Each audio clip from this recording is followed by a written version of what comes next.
What's up everybody and welcome to the Beats Authority. In this channel we review albums from a producer's point of view, and today we are reviewing Louie by Kenny Beats. First of all, I want to start by thanking Kenny Beats for everything he's doing for the producers community. This guy has been YouTube living, twitching. The amount of information there is from his channels on the internet, everything you need to know about music business, about mixing techniques, production techniques, even how to handle rappers, like random shit. It's not specific, it's the producer life and the producer grind in general. He goes through all of it and he brings guests, and everything he's doing on the internet is just great. So thank you for that. Okay, let's do this. We start the album with an introduction called Leonard. If I'm understanding this correctly, this is a conversation between Lenny and his dad. See, I'm confused already. I'm calling him Lenny.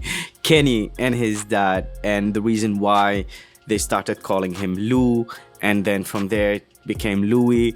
And there is a really cool video on his Instagram showing this story as kids cartoons book, and it's really cool. Production wise, this is very beautiful. It puts you already in a mood where it feels very dreamy. It feels like this is Kenny Beats' memory when he's 70 years old, and this is how that would sound like. So this is my interpretation of it, but this is how it feels like. It feels very child memory type of thing. Parenthesis has a great chill vibe. It's cool, it's relaxed, nothing happening too much. It's just perfectly the amount you need of everything. I love the details with the guitar slides. I love the panning of the vocals. There is a lot of subtle touches here and there with the brass, with the lead synth solos, the piano happening on the left, some solos. Everything comes in the right time, in the right space,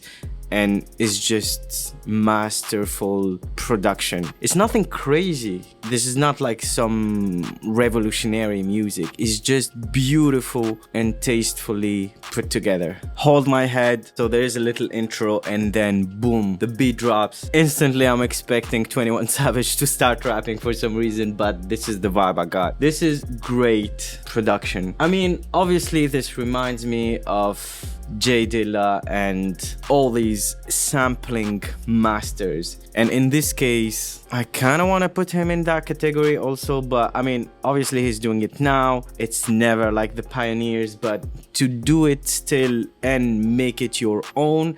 And I know he plays instruments, and it feels like, okay, I'm not gonna check every single sample how the original sounded, but I see that he takes the actual samples and he adds instruments to it, because I know he plays guitars, and that's a great addition to the original sample. He takes it somewhere else and it's beautiful. Honestly, this sounds great. Also, I really like the outro, the way he lets the sample be. He let it breathe. It's great. He got it cleared, so fuck it, let me just put it there the way it was. So they say. I just love the drums here. I love how the snare sounds. It's just clean as fuck. It's just perfectly that slap, but without, like, it's not too dry, it's not too wet. It's just perfect. Excellent work on the drums, and especially with the snare, sound design, and how it's played. I don't know if this is real live drums or it's programmed or whatever it is. It just sounds like this music is made for live, to be played live with an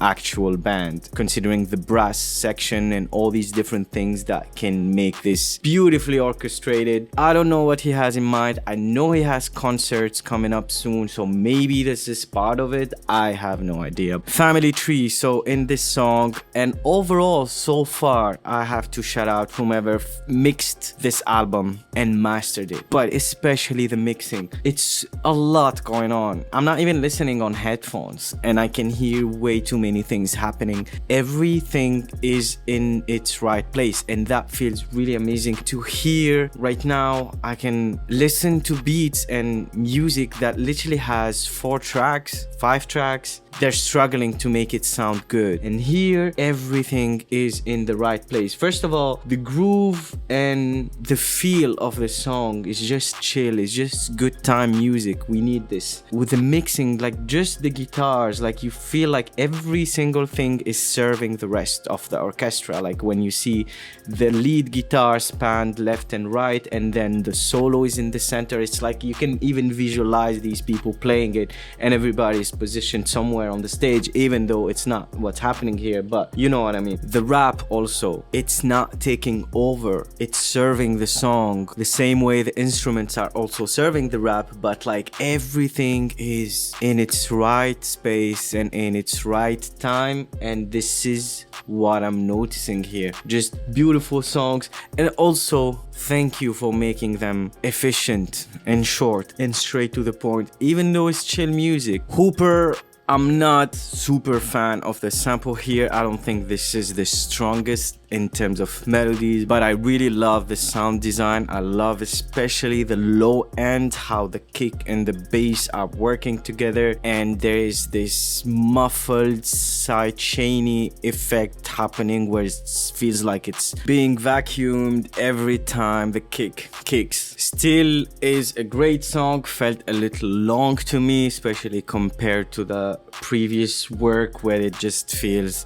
straight to the point. This was a little extended to my taste. There is this guy saying shake, I believe, shake, shake, shake on the right. That felt very repetitive and distracting, almost stressful. Like I want him to shut up at some point because it just keeps repeating. I hate that hammer effect. I love the fact that the rap and the ad-libs are not like in front, especially the main rap. Usually it's like the first thing in front of every other part, every other instrument. Now it's just blended nicely in the middle of this whole orchestra, and in other tracks they added the guitar, and here it's layers and layers of singing, and it feels great, the singing part, because it's a lot of layers, but you have different levels of positioning and dryness and panning and all these different things that are hard to achieve balance with in this type of music, and it's actually working pretty great here.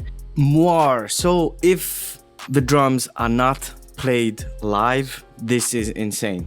If these are finger drums or programmed and have this type of groove, it's crazy. It feels like it's played live. If not, I'm very much impressed. I love the unconventional mixing, where in this case it's kind of based on the drums in the song until the flute comes in and it kind of takes over the mix, and then it blends nicely together at some point, and the brass super stereo wide comes in. It's all about balance in this album. Great mixing. Get Around, I'm not crazy about this one. It just feels like it wasn't necessary. It's cool, nothing wrong with it, but nothing really special with it. It's just background music to me. Eternal as well isn't the strongest for me. It's nice. I love how the white noise comes in and out. It's just like creates that atmosphere, and it gives a time almost to the song that is kind of timeless. Okay, I'm being mystical here, but you know what I mean. It's nice, but nothing special. I like the addition of the electric piano playing, but nothing else really. Last Words feels like a Sunday sunset, smoking weed in your place, watering your plants, whatever activities you're doing on a Sunday. If you go on Google and write chill music or Sunday music or weed music, or this is the type of thing that is more of a mood than anything really musical in terms of arrangement or sound design or something. Drop 10 has a great beat switch in the middle. Everything changes, the heavy drums come in, and the programming is just excellent. The drum work is just great. I love the muffled bass. I love how dark the low end sounds, and the mids and the highs are doing something completely different. And I love here the sample manipulation. I mean, I can clearly see the J Dilla, Madlib, MF Doom techniques here. The Perch feels like a very personal track, from the choice of samples and the choice of interview or whatever radio thing he had going on when he was a kid. The reason why I'm saying it's very personal, because like I couldn't connect with this song. It feels like it has more of an emotional memory thing going on with him, rather than him focusing on the musicality of this whole thing. I really love drums. So when you just put drums as the highlight of the song, as the loudest thing of the song, as leading the whole thing in the song, I kind of have to love it. This is great work of mixing again, but in the drums it's a great groove. It's nothing special really, but it's just nice. That third thing is great. I love the vocal production here. It's a lot of things going on. It's a whispering, people talking. I'm not sure what's going on, and it's a lot happening, but it doesn't feel like a lot. It's again balanced nicely. I love the reverb on the electric piano. The live bass is perfect for this mood. I like the cuts between the instruments. I would love to see this live with live instruments. Rotten doesn't really offer anything we didn't hear already in this album, so at this point it feels like it's dragging a little bit, but I'm not really saying this in a negative way. It really feels like part of the album, but meh. I like the Anderson .Paak type of singing. Hot Hand is a great outro. The build up is excellent. Like it just goes up and up and up in intensity. The way it starts with the rhythm, it feels like you are in a classroom hand drumming on the school table, and it just goes from there. And it feels very trippy, very loopy. You almost go on a trance. It's experimental, a lot of things happening. It reminds me a lot of traditional music that is made to go on a trance in a lot of different cultures, in North Africa, in the Middle East, in South America. My favorite song here is Family Tree, and my least favorite is Eternal. In conclusion, Louie is a great album. It reminds me of, as I said before, MF Doom, J Dilla, Madlib, all them gods and masters of sampling, with a more modern twist and more 2022 sounding kinda, but it keeps that classic thing all the way, and with an additional touch of live instruments plus excellent mixing. I can't say this enough. This is a greatly mixed album. Everything is happening at the right time, in the right space. I can't even imagine how these sessions look like. It's so much going on, but everything is worked on details with a lot of taste and finesse. Plus the overall mood feels like something personal. It feels like almost like a diary thing for him. That's how I see it. It feels very much related to his childhood, his family, the way he grew up, all that good stuff, and it's expressed in a very positive way. And we need some of this now, where everything is angry and everything is so dark. I'm talking about the music scene and real life, both. This was a much needed feel-good album, so thank you Kenny Beats for making this, and congrats on this release. The guy has a discography that is insane of beats that he produced for artists. Maybe you didn't even know that it's him. So I always like producers doing their own thing on the name, and especially here in this case, not even DJ Khaleding. Like, the guy is just producing instrumental music, so it's always beautiful to see that. Let me know what you guys think about this album. Did you like it very much? Did you like it very much? Because it's really great. Give a like to this video if you like the video. Comment, don't be shy, subscribe, because we're doing this the right way. Peace.